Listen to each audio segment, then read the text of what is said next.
warahmatullahi wabarakatuh. Kali ini part yang pertama untuk penelitian kualitatif bidang pendidikan akan kita bahas bersama saya Muiz Gifari. Yuk kita mulai teman-teman untuk pembahasannya. Nah, kualitatif gitu ya. Berbagai macam jenis penelitian dan juga nanti judulnya seperti ini. Jadi ada banyak sekali judul-judul yang kita bisa gunakan di penelitian kualitatif. Ada 9. Nah, begitu juga dengan nantinya jenis penelitian kualitatif juga ada 9. Dan kita akan membedahnya. Sebelum itu, kita akan memahami terlebih dahulu apa sih pengertian dari penelitian kualitatif gitu ya. Jadi, penelitian kualitatif adalah penelitian yang bertujuan memahami fenomena yang dialami oleh subjek penelitian. Misalnya perilaku, persepsi, motivasi, tindakan, dan sebagainya. Yang secara holistik dengan deskriptif dalam suatu konteks khusus yang alami tanpa ada campur tangan manusia dan dengan memanfaatkan secara optimal sebagai metode ilmiah yang lazim digunakan. Dan berarti kalau kalian lihat di sini penelitian kualitatif itu kan berbicara dengan cara deskriptif, berarti dengan menggunakan kata-kata gitu ya. Dan berbeda kalau dengan kuantitatif, kuantitatif itu lebih berbicara dengan numerik gitu ya. Oke, secara perkembangan penelitian kualitatif. Jadi yang pertama adalah awal mula penelitian kualitatif, yaitu ada Wilhelm Franz Breslau gitu ya. Nah, ketika kita melihat penelitian kualitatif, ini memiliki akar dalam filsafat fenomenologi dan hermeneutika yang berkembang sejak abad ke-19. Tokohnya ya, seperti Wilhelm, terus menekankan bahwa ilmu sosial ini harus memahami pengalaman subjektif manusia, berbeda dengan ilmu alam yang mencari hukum yang universal yang dapat digeneralisasi gitu ya. Nah, pada abad awal ke-20, pendekatan penelitian kualitatif ini mulai berkembang dalam ilmu sosial, terutama dalam antropologi dan sosiologi. Franz Boas dan Bronislaw Malinowski menggunakan etnografi untuk memahami budaya masyarakat secara mendalam dengan pendekatan partisipatif dan observasi secara langsung gitu ya. Nah, untuk yang kedua gitu ya, perkembangan dalam ilmu sosial dan humaniora itu ada Howard Becker dan Carl Rogers gitu ya. Pada abad pertengahan ke-20 di Chicago School of Sociology menjadi pelopor dalam penelitian kualitatif dengan studi-studi yang mendalami kehidupan sosial, terutama melalui wawancara mendalam dan observasi partisipatif. Tokohnya seperti Evan Hooks dan Howard Becker meneliti fenomena sosial seperti komunitas imigran dan budaya remaja. Nah, di bidang psikologi gitu ya, pendidikan fenomenologi dan naratif mulai berkembang, terutama dalam psikologi humanistik yang dipelopori oleh Carl Rogers dan Abraham Maslow gitu ya. Nah, sampailah kita kepada bagaimana sih penelitian kualitatif itu dalam pendidikan itu hadir gitu ya. Jadi dalam bidang pendidikan, penelitian kualitatif mulai mendapat perhatian penting pada tahun 1960 hingga 1980 ketika para peneliti menyadari bahwa pendekatan kuantitatif tidak selalu dapat menangkap kompleksitas pengalaman belajar dan mengajar. Jelas kalau kalian lihat pernah mendengar ada yang namanya kalau ikan diajarin terbang kan nggak bisa gitu ya. Nah, untuk memecah itu digunakanlah penelitian kualitatif mencari tahu alasannya bagaimana gitu ya. Nah, beberapa pendekatan utama dalam penelitian kualitatif pendidikan itu meliputi yang namanya etnografi pendidikan, yaitu meneliti budaya sekolah dan interaksi sosial siswa serta guru dalam konteks pembelajaran. Contohnya dalam penelitian Paul Willis tahun 1977 tentang budaya siswa kelas pekerja. Jadi gitu ya. Kalau sekarang itu lebih pada kuliah ya yang ekstensi. Studi kasus menggunakan analisis mendalam terhadap satu sekolah, kelas, atau siswa untuk memahami fenomena pendidikan tertentu.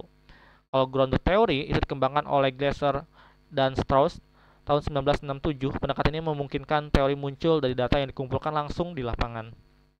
Nah, bagaimana untuk fenomenologi dalam pendidikan? Ini untuk menggali pengalaman subjektif siswa dan guru dalam proses pembelajaran. Nah, adapun jenis-jenis penelitian kualitatif gitu ya, ada yang namanya etnografi. Definisinya apa? Etnografi yaitu metode penelitian yang berfokus pada studi mendalam terhadap budaya atau komunitas tertentu dengan observasi partisipatif dan wawancara. Jadi kata kuncinya itu ada di budaya atau komunitas gitu ya. Nah, contoh judulnya bagaimana, Pak? Gitu ya. Contoh judulnya gini, Budaya Akademik di Sekolah Berbasis Pesantren, Studi Etnografi pada Interaksi Guru dan Santri. Ya, pesantren itu kan masih dianggap budaya atau komunitas gitu ya. Nah, selanjutnya jenis-jenis penelitian kualitatif ada studi kasus atau case study gitu ya. Definisinya apa? Yaitu penelitian yang menggali fenomena tertentu dalam suatu kasus secara mendalam, bisa berupa sekolah, kelas, atau individu. Contoh judulnya yaitu analisis strategi pembelajaran berbasis problem based learning dalam meningkatkan kemampuan pemecahan masalah siswa SMP studi kasus di sekolah X. Itu harus disebutkan karena tidak bisa semuanya kita generalisasi setiap sekolah, padahal kita hanya meneliti satu sekolah gitu ya. Terus selanjutnya adalah fenomenologi. Jadi definisinya adalah meneliti pengalaman subjektif individu dalam fenomena tertentu untuk memahami makna yang diberikan terhadap pengalaman tersebut. Nah, contohnya apa? Yaitu pengalaman siswa dalam pembelajaran matematika dengan model flipped classroom, studi fenomenologi di kelas SMA X gitu ya. Adapun jenis-jenis penelitian kualitatif grounded theory gitu ya. Definisinya apa? Yaitu mengembangkan teori berdasarkan data yang dikumpulkan langsung dalam lapangan melalui observasi dan wawancara. Contoh judulnya itu pengembangan teori tentang motivasi belajar matematika siswa SMP dalam konteks pembelajaran berbasis game. Jadi ada katanya pengembangan teori gitu ya. Nah, selanjutnya apa? Yaitu naratif atau narrative research gitu ya. Definisinya apa? Yaitu meneliti pengalaman individu atau kelompok melalui cerita dan narasi yang disusun secara kronologis. Contoh judulnya adalah kisah perjalanan akademik siswa berprestasi dari keluarga kurang mampu dan studi naratif tentang ketahanan akademik. Ini juga penting juga, tapi sayang banget di, di perkuliahan tuh jarang banget yang meneliti seperti hal ini gitu ya. Nah, selanjutnya adalah studi hermeneutik gitu ya. Jadi definisinya adalah meneliti makna di balik teks, dokumen, atau interaksi dalam suatu konteks pendidikan. Contohnya apa? Analisis hermeneutik terhadap buku teks matematika dalam membangun literasi numerasi siswa. Itu contoh judulnya. Dan selanjutnya adalah kalau kita bisa lihat bahwa guru pun itu harus membuat yang namanya studi tindakan kelas atau PTK, atau kalau bahasa Inggrisnya action research gitu ya. Definisinya apa? Yaitu penelitian berbasis tindakan kelas untuk meningkatkan praktik pengajaran dan hasil belajar siswa. Nah, PTK ini itu menggunakan yang namanya siklus hingga hasil belajar diinginkan tercapai. Berbeda dengan kuantitatif. Kalau kuantitatif gagal ya nggak apa-apa, berhasil juga nggak apa-apa juga gitu ya kan. Tapi kalau misalkan PTK itu ada siklusnya. Siklus 1 nggak berhasil, lanjut ke siklus 2. Masih belum berhasil lagi, lanjut ke siklus 3. Nah, di siklus 3 ternyata berhasil. Maka dicukupkan pada siklus 3 apa aja yang menjadi catatan-catatan pada tindakan kelas itu gitu ya. Nah, contohnya apa? Yaitu peningkatan pemahaman konsep logaritma melalui model reciprocal teaching, penelitian tindakan kelas di kelas 11 MIPA. Itu contohnya ya. Nah, selanjutnya apa? Yaitu yang terbaru-baru, Systematic Literature Review atau SLR gitu ya.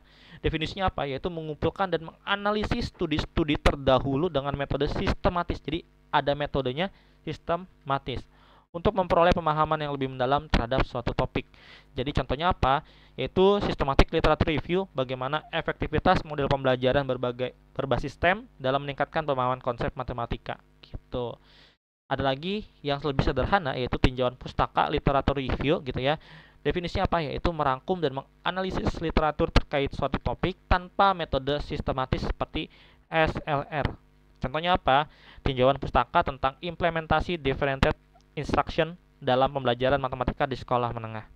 Nah, terus bagaimana sih Pak alur penelitiannya? Kita bingung nih awal penelitiannya, entah mau observasi dulu kah atau mencari judul dulu. Teman-teman gitu ya. Pertama-tama kalian observasi dulu masalah-masalah apa aja yang ada di lapangan. Jadi namanya eksplorasi awal atau observasi pra penelitian. Setelah itu baru kalian bisa menentukan fokus dan rumusan masalahnya. Selanjutnya adalah kalian baru bisa menyusun namanya kerangka konseptual dan landasan teorinya. Yaitu kita buat lagi untuk penentuan lokasi dan subjek penelitiannya. Mungkin entah sekelas ataukah nanti satu sekolah atau per individu siswanya gitu ya. Setelah itu dikumpulkan data, kalian lalu analisis berlangsung seiring pengumpulan data. Jadi langsung beriringan. Nah, selanjutnya adalah interpretasi dan pemaknaan data. Lalu kalian uji keabsahan datanya dengan cara mengkonfirmasinya gitu ya ke subjek kembali. Lalu buatlah penyusunan laporan penelitiannya, dan terakhir adalah penyimpulan dan implikasinya. Oke, terus bagaimana penjelasan lebih detailnya? Oke, untuk penjelasan lebih detailnya pada part yang kedua, mungkin dari saya, Muiz Givari. Kalau kalian butuh mentor skripsi atau tesis ataupun karya ilmiah berupa artikel sebagai mentornya gitu ya, boleh hubungi saya aja. Nanti kalau kalian emang cari mentor, bisa hubungi email saya, lalu website saya, atau Instagram saya. Mungkin cukup sekian dari saya, Muiz Givari. Apabila ada kesalahan, mohon maaf. Wabillahi taufiq wal hidayah. Wassalamualaikum warahmatullahi wabarakatuh. Tetap semangat dan sampai jumpa kembali.